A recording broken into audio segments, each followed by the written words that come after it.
then you will know how they will react to certain situations without having to say anything. That's the point that you want to get to. You don't want to have to be able to, you don't want to have to say anything.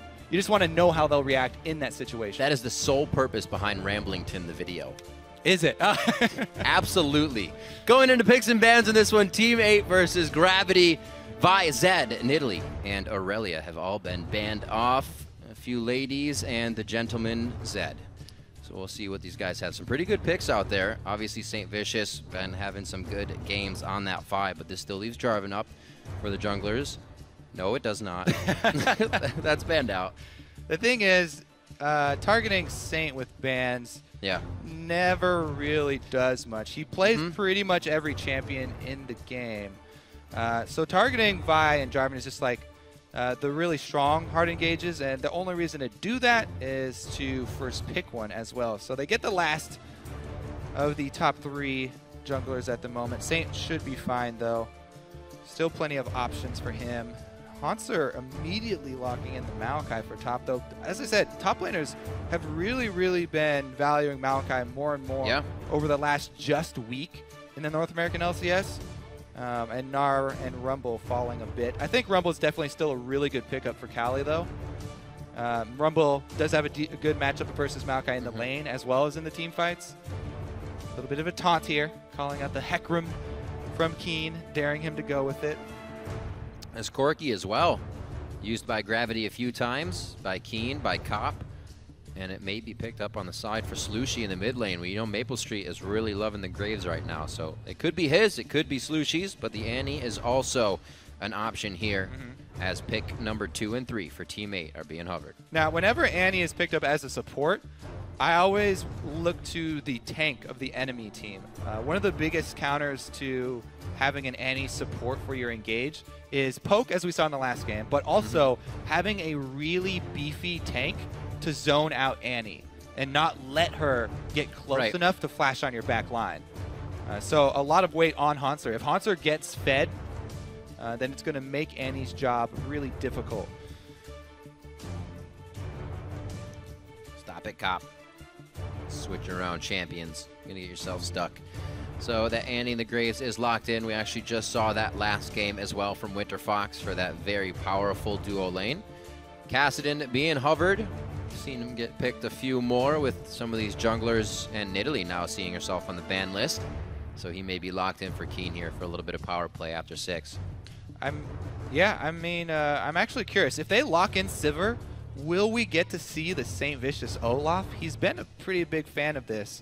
And with most of the top tier junglers banned or taken away right now, very real possibility that we do see Olaf, who's also pretty good against Annie, by the way. Bring back the Stampede, Kobe. Team 8, though, still trying to craft their 5v5 composition, as that's what they usually like to go with. Already with a big bursty lane, as we saw, the Graves and Annie. Well, I don't see like a Kali Trolls initiation yet. Obviously, Dodo can get in there. He hasn't picked his champion. I know, I'm waiting. Just so anxious. What's he going to make the plays on? All right. Oh. So, I don't know. Kali Trolls as well. Right now, he's got the Rek'Sai for his team. Didn't see much with the Rek'Sai last game. Dominate didn't really take advantage of the mobility or early game knockups. Early game knockups going to be really hard, by the way, to pull off against either Morgana or Sivir. Spell Shield's really difficult for Maokai to deal with. We won't see the Olaf. We will see the St. Vicious Nunu, though. That's, by the way, one of the reasons why he replaced me on CLG, because I did not play Nunu, and he did. Rip. All right, Nunu's pretty good with Sivir, too, though, for mid-game. They're going to have so much speed. This Gravity squad is really good at chasing people down. That's where Kassadin thrives as well, chasing down people and drawn out mid-game chases. So if Team 8 do not group up as 5 and they're not able to pull off the coordination necessary to work with a Gnar, then Gravity can easily kite them while Mega Gnar is up and then try and re-engage once the bar runs out. So this is really going to put a test to that Team 8 team fighting that they like to talk up and really test their coordination. Crowd absolutely loving it. Team 8 is great, mate. I'd rate him an 8 out of 8. Yeah, look at that. a friendly handshake. Good morrow to you, sir, and good luck to the teams for this match. If you're predicting a teammate victory, be sure to send hashtag T8win. Or if you think Gravity will take the win, send hashtag GVWin to @LOL Esports. We'll be counting your votes throughout the game, and it will be an interesting one. We'll see if Team 8 can pretty much, you know, they say they're going to be going around Cali Trolls, but also kind of want to switch that style up, and Cali Trolls doesn't want to get his team into trouble with baiting, so there's some communication to be had there, and Gravity really looking to get themselves up in the standings here at 4-4. Yeah, I do like it this time around. They don't have to completely rely on Cali for the initiation. Dodo with this Annie. Dodo's been a really strong point for this team.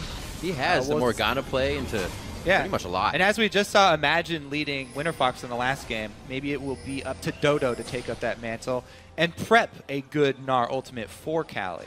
All right, and behind every good AD carry is a good support, and Maple Street says Dodo continues to impress him.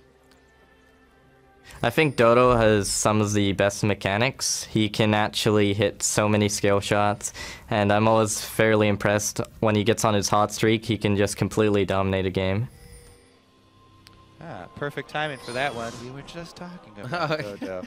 All right. How'd that work? They do pass, though, without seeing each other. Keen's going to get the info for his team. They know Team 8 are deep inside, trying to lay down those wards to see if there will be lane swap issues. Pretty much mirroring here from the side of Gravity. Well, Gravity, we've talked to Cop before, and Cop has been quite outspoken that he does not like to match up. He likes to go for those solo lanes for himself. So we'll see if he can actually get the lane swap in their favor on the side of Team 8. Right now, they have quite the numbers here towards this top lane. Doesn't look like they're going to try to bushwhack out of it, but they are just getting the vision they need. Now, the thing that I'm waiting for is teams to feed false information. It looks like that's what Gravity are doing. Because teams always put these deep wards to see where the lanes are going, you can feed them false information. You know that those wards are there. So Gravity have just tricked Team 8. They walk Bunny Fufu by the ward, thinking that there's going to be the lane swap top, and they actually send their duo bottom. So good job right there. Gravity, finally somebody takes advantage of the predictability of all LCS teams putting these deep wards to figure out where the lanes are going. And Gravity are going to get their swap, so Cop does not have to match up against anybody in lane. Nope. And he stayed hidden down here, too. That's his first CS. He didn't try to match the lane up on the first minion, so he was hiding the whole time, so they didn't give up their vision. Nicely played and nicely seen, Toby. Slushi taking a bit of early damage there, even for level 1, but he does hit 2 first. Keen respects that, giving him some space. Only takes the boomerang, so he dodged the important skill shot there. The charm, obviously. Now, lane swap with a Nunu here. We'll see if St. Vicious can grab some early wards as well. All right, so they're going to switch down. What Team 8 have done, starting up on that top side and then moving directly down to their red side. We'll see if they can protect their red. Should be able to. So looks like it's going to be a 3-buff start for Team 8, and they're the ones facing the Nunu. Very rare to be able to pull that off. It doesn't hurt St. Vicious very much, though. Nunu can easily just continue to clear smaller camps. We'll see where he goes. Maybe he even moves across the mid lane to try and steal some back.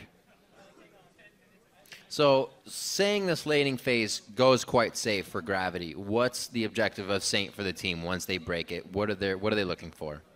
Nunu? The whole team. He's all about applying his blood boil to Cop and then zoning. He's all about trying to zone this team. So it's going to be not only Haunter's job, as I said, in Champ Select, but also St. Vicious. Okay. That beefy front line is just going to try and keep Annie away from getting off of good flash tibbers. And they should have a good time of doing it here. Well, keep an eye on Cali Trolls as well. That Gnar bar is going to be important regarding these fights. Just waiting for Slushi to get a mouse issue all resolved, and we will be right back into the game. Kind of need that going to mid lane. Helps the farm, helps to get that CS. And Slushi has actually been quite a bright spot in some games for Team 8. Huge in the game where they beat Team Solo Mid on that